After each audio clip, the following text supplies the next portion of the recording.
Welcome back once again. Nnamdi Kanu has continued to be in detention, and now prominent men of God have started calling out Bola Ahmed Tinubu that what on earth are you doing? Why is this that Nnamdi Kanu is still in detention ever since the court has acquainted and stated that this man has no case to answer?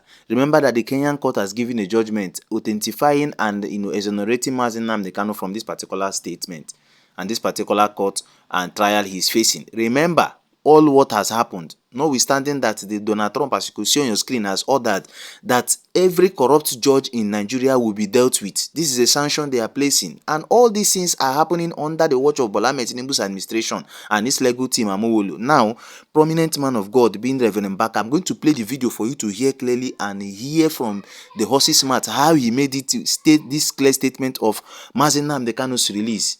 That the only thing Bola Ahmed Tinubu should do and exonerate himself and write his name in the book of light is using a purgatory right to release Nnamdi Kanu. I'm going to play the video for you to hear clearly. Reverend Father Baka have outrightly spoke the truth to power, and if other Reverend Fathers and other prominent politicians in this particular country, more especially from the Southeasterners, begin to speak like Reverend Father Baka, then you understand that things will outrightly fall well and Nnamdi Kanu will be released. Without wasting much of your time, listen attentively and watch how Reverend Father Baka made statements that are so touching over Nnamdi Kanu's release. When we come back, we'll continue. That the court can set somebody free and the government will say, no, keep the person. So in this mass, we lift our hands and pray for the full release of Nnamdi Kanu. Fewere chukwa ganisia. Oyi ben begari. Begari ibe ha bere nazu. Igbo wibo na tafi ha na maro isia. Ụmụakwa mangazi, ndị ọrụ manga, mọ na-akpọchi ebe niile. Ndị na-acha yo, ọgbasara ha, they don't care. How can you say you don't care? But you're a leader. You must care. So we put this as our intention. Chineke si mmadụ were onwe ya, mmadụ ụwa si na onye ha manwe onwe ya. Chukwu ga-eme onye ahụ ihe ọ ga-eme ya. Isi ọ bụ na ị ma ịrapụ ya. Then why the judiciary? There are three arms of government: the executive, the legislative, and the judiciary. And one arm, we say the other is useless. So please, I ask in the name of God and by the power of God that our leaders should quickly release Nnamdi. And there is a problem. Judiciary is dying. If the court can acquit somebody and somebody will say no, then the country is gone. It's a coup d'etat. Yes, I believe you've heard clearly from Reverend Father Baka. As in his exact word, he stated that Nnamdi Kanu is like a trigger and the gun. You must be careful how you touch the trigger when the gun is loaded, and don't tell anybody he's a nobody. He represents the people. Now, Reverend Father Baka is stating that Nnamdi Kanu must and should be released. This is an order he is sending without any fear nor favor. Now, you begin to ask yourself that what on earth is still keeping Nnamdi Kanu in captivity?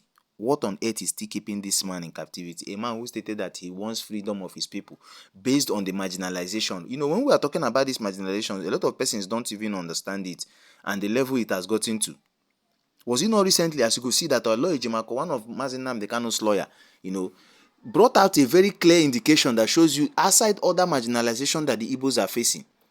Now, as you could see on your screen, that Jefferson Uwogrigen wrote that the DCG being Owafo from Anambra State is the next in line to succeed Controller General of Custom, Bashir Adeyini. Remember that Bola Ahmed Tinubu, as you could see on your screen, outrightly retained the Controller General of the Custom. Now, this particular Owafo is from Anambra State. He's supposed to be next in line to succeed the controller.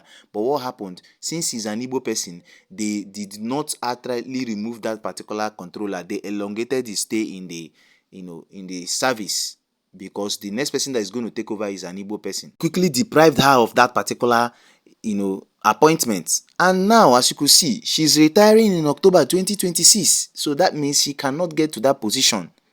She was deprived of the opportunity to become CG by extending the tenure of Bashir Adeyini by 1 year. DCG Ken Adeola is taking over after she retires. You could see. Is it not a clear indication that the Igbos are well marginalized? And that is what Mazi Nnamdi Kanu is stating. Look at the court orders that has been given over the release of this man. None has actually been obeyed by this same court that is trying him. Justice Omotosho haven't seen all these things. Now, Reverend Father Baka has taken it upon himself to actually call Bola Ahmed Tinubu to order. That what on earth is still keeping this man in captivity? What on earth is keeping this man in captivity? On the other hand, Carlo, the Deputy House of Representatives Speaker, is moving a bill to indigenize whosoever that stabilizes or stays in a particular state for more than 10 years. So apparently he's clearly stating, as you can see on your screen, that if a Fulani man is in the southeastern region and he has stayed there for years, then he can actually be a citizen of that particular state. Before you know, they'll start this land grabbing that Mazi Nnamdi Kanu glamored and stated that no. And these were the reasons why ESN was formed, to make sure they guide all the properties and land and the boundaries of southeastern region. As you could see, the bill was rejected because a lot of persons did not find it funny. That's Kanu, who sent you? The Southeasterners have never and will not want anybody to come and start being an indigene from their region. But especially the Fulanis, they are the ones causing this mayhem in the southeastern region. And when it happens, it will be blamed on the indigenous people of Biafra. That's on the comment section. I haven't seen what has happened. It's now clear. It is now crystal clear that the Reverend Father Baka has taken it upon himself to call for the release of Mazi Nnamdi Kanu. For crying out loud, Justice Omotosho should do the needful and actually see way to follow the rule of law and obey the co-African court in Kenya that gave judgment in favor of Mazi Nnamdi Kanu, finding their own government and stating that the adoption of Mazi Nnamdi Kanu from Kenya and bringing him to Nigeria for trial is dead on arrival and is faulty. Look at the laws. Look at everything that is happening. Write on the comment section, what is your take towards this particular statement Reverend Father Baka has stated over the release of Mazi Nnamdi Kanu, notwithstanding. Don't forget to react positively in the comment section. And thanks for watching, and see you in my next video. Bye.